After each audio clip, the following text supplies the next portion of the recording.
Hey everybody, I'm Angelo with the Bulldog Broker and Sticks and Stones channels. We're finally stepping into the cooler seasons, the cooler times. So I'm outside enjoying an Arturo Fuente Magnum R 60 ring, and I'm hanging with the Buffalo. If you know, you know. So I wanted to talk about a couple of things in relation to commercial real estate. Maybe clarify a few things for you. So commercial real estate, although does not require a separate license with your state board, with your state real estate commission, which I totally disagree with.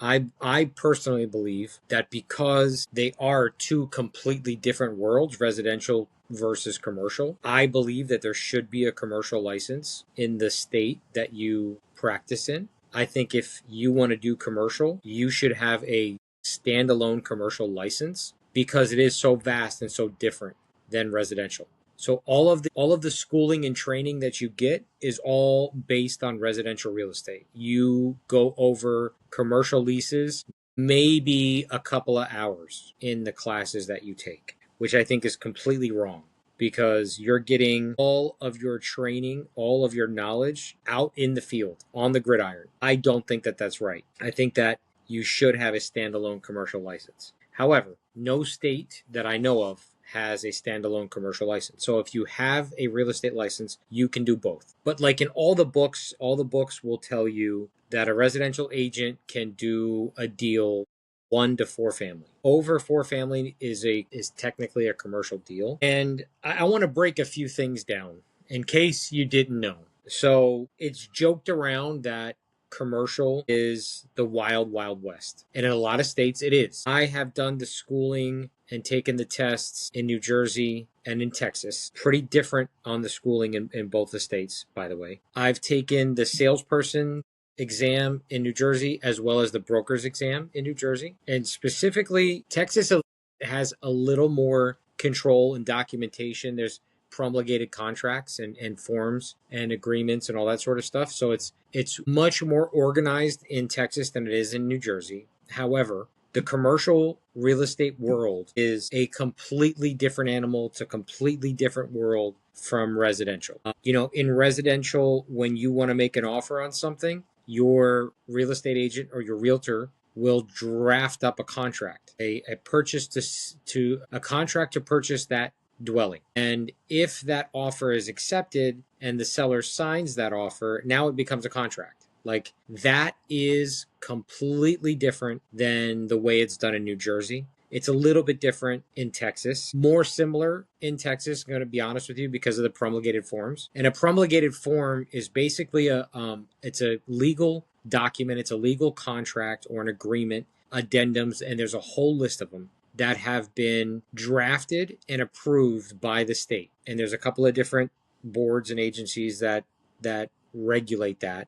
But this is a standard form that a commercial broker can go in, fill out all of the blanks, and issue a contract. However, in commercial, you are not writing a contract. You are drafting and submitting an LOI, a letter of intent. LOI means a lot of different things in a lot of different fields. In banking, there's an LOI in commercial banking, and that's also letter of intent, but it means something completely different. A letter of intent is similar, likened to a pre-approval letter. That's a letter that a commercial lender will write you an LOI saying, this is our client, he is a buyer, he's able to buy a commercial property up to X amount of thousands of dollars or millions of dollars or whatever. That's what an LOI in banking means. LOI also means, and specifically in New Jersey for a fact, LOI means letter of interpretation. And that's on a state level on environmental protection. So different environmental protective boards will have a different name for that, but LOI is letter of interpretation. But in commercial real estate, LOI means letter of intent, and that is your offer to lease or purchase a property, a commercial property. And that's specifically why in New Jersey, they say 1 to 4 family, a residential agent can do that contract. Because 1 to 4 family, you are making your offer on a purchase contract, and if the seller agrees, you are in contract within, you have a 3-day period for attorneys to review it, which is the attorney review process. You have 3 days for an attorney to look at that. After that, you're in contract. You're buying that baby. Commercial is a completely different animal. Commercial in New Jersey specifically, not so much in Texas, because in Texas it's kind of similar to the residential world. But in New Jersey specifically, everything is run by the lawyers. So if you're looking at a 5-family home or a 10-unit building, 10 apartments, 12 apartments, 100 apartments, your commercial broker knows all of the language, knows all of the terminology, knows all of the things that need to be looked at in the building and need to be looked after in the LOI.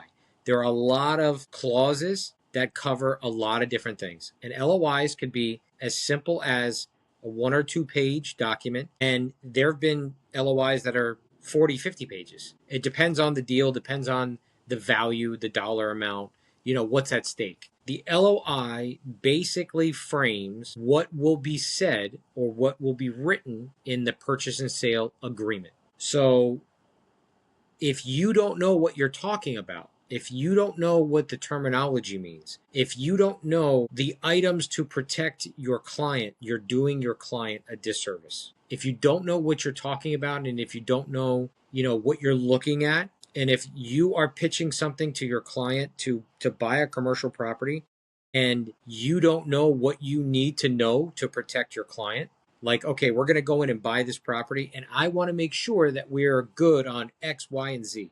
If you don't know those things, then you are going into a gunfight with a knife. So when I say that, you need to prepare your LOI correctly. You need to check all your bases to make sure. And if I get enough feedback, I will start making videos about all these specific things. But commercial is a completely different world. Everything is negotiable. Everything is on the table. There are very few regulations, specifically in New Jersey, more protected in Texas.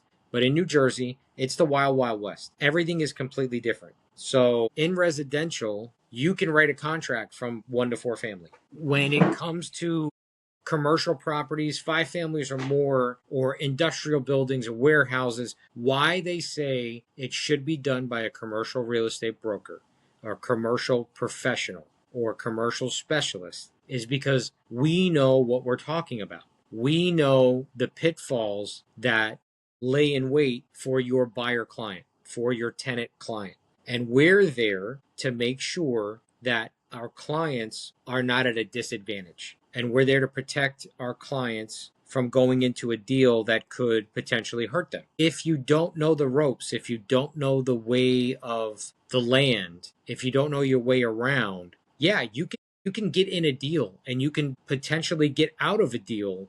Like you can close and everything could potentially go great on your first run. Maybe it's something really simple. But when you get into the weeds and you don't know how to get yourself out, it's going to be really difficult for you to tell your client who you owe a fiduciary responsibility to that, hey, I don't know what the hell I'm doing and I can't backpedal us out of this deal. So that's why, and it's very, very true. Stay in your lane, stick to what you know and don't venture out. Build a network, align yourself with a broker, a commercial broker that you really like and you trust, and just refer it out to that person. He or she should take care of you and do right by you and do right by your clients, right? So you don't want to jump into that you don't want to jump into commercial unless you've been trained, unless you've been mentored, unless you've done several deals and you know how to get yourself and your clients in deals and out of deals when you need to. Like I said, it's the wild, wild west, and it's a great field. I love what I do, but I think there's a lot of mysticism around commercial, and I don't think the schools properly educate when they say a residential agent can do a deal from 1 to 4 family, or up to 5 acres, or whatever it is. There are reasons why commercial brokers have a special acumen and they have experience. That's why it should be handled by a commercial real estate broker, because they know what they're doing. They've cut their teeth on commercial. They can navigate commercial. They speak the speak, right? They can get on the phone with another commercial broker, a listing broker, or if you're the listing broker, they can take a call from a buyer's broker and talk the language and speak to them in a way that, hey, we can work this out, or this is going to be dead from Jump Street. There's a lot of reasons why commercial should be left to the commercial people. It's very much stay in your lane. I'm not about to roll up my sleeves and go into a neighborhood and start knocking on doors to try to get listings on houses. It's not happening. I don't do it. It's not my cup of tea. It's not what I want to do. And I know for a fact that the residential deals, they may be smaller. I mean, today, not much smaller. I mean, $1 million homes are pretty much the norm in any market you go in. So, those commissions are pretty nice, and the deals happen quickly. Residential deals are going down and closing in 30, 45 days, 60 days, 90 days max. In commercial, you may not get through an LOI in 90 days. I'm doing a lease deal right now where we haven't finished the LOI and it's been 4 months. And, there's a lot of decision making, and there's a lot of, boards and a lot of decisions and a lot of, questions and several viewings and showings and whatnot. So I know that the money is a lot quicker in residential. Am I going to go into it just because I can make a quick buck? No, because I'm doing my clients a disservice. It's not something I know. It's not my lane. I stay out of it. So what I'm saying is everyone is welcome in commercial real estate, but take the proper actions. Take the proper steps. Get a coach. And this is not free. Pay a coach. Get a mentor. And you are going to pay your dues in either one of those routes, whether it's a coach or whether it's a mentor. You are going to pay your dues. You're either going to pay that coach for, by the week, month, by the deal. And if you go the mentor route, a lot of mentors, what they do is they will hold your hand and coach you through the whole thing and mentor you through the whole process and teach you the commercial world. But you are going to give up a substantial amount of your commission for every deal. But those are the dues that you pay to learn commercial. If you're not willing to do that, then stick to your guns. Stay in your lane, stay in residential, and enjoy the very quick turnaround deals. If you're like trying your hand at commercial, it's not something you can try your hand at. And it's not something you can try your hand at going it alone. You've got to have someone who knows what they're doing, or you're going to get yourself in trouble and you're going to get your client in a world of pain and potentially lose money and potentially sue you. So the commercial world is it's completely different. You've got LOIs and not, contracts that you're writing. And then the contracts are much different. Average contract is probably 25, 30 pages in commercial, and they can go up to hundreds of pages, 200, 300, 600 pages, depending on the deal. I mean, this is the world that you're in commercial, because there are no cookie cutters. There are no standard deals because there aren't standard properties. You could be doing a deal on 600 acres with a manufacturing facility on it. You could be doing a deal for a 300,000 square foot office building.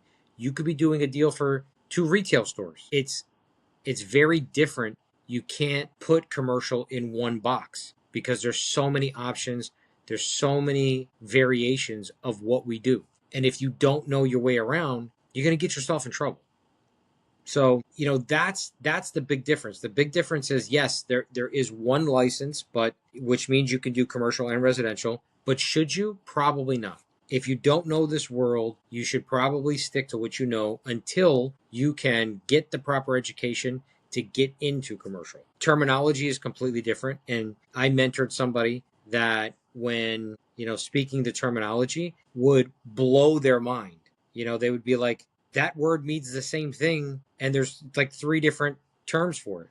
Yeah, I mean, that's the thing. Not to go on a rant here. I'm just trying to demystify stuff. Commercial is not for the weak at heart. The deals are very long. The attrition rate is about 80%. So if you've got 10 deals, 8 of them are going to die for one reason or another. And, it takes someone that can be persistent, take a lot of rejection, deal with different municipalities across different states, because commercial, you are dealing in different states. I mean, if you have a regional or a national client that is, a buyer client or a tenant client, and you need to find a broker in Tennessee to do a deal, I mean, it's something you're going to have to do. And it's something that you're going to have to roll with the punches and stuff like that. So it's a completely different world. And a lot of people don't understand the world that I live in and a lot of my counterparts live in. You know, we do this on a daily basis, and it's not something that everyone can do. You know, I welcome anyone who wants to learn, but you've got to be willing to learn. Just because you sold real estate for X amount of years, however long that's been, just because you have a license, doesn't mean you can do this well, because you're dealing with a completely different clientele. Everything about the field is different. The only thing that is the same is it's called real estate. That's it.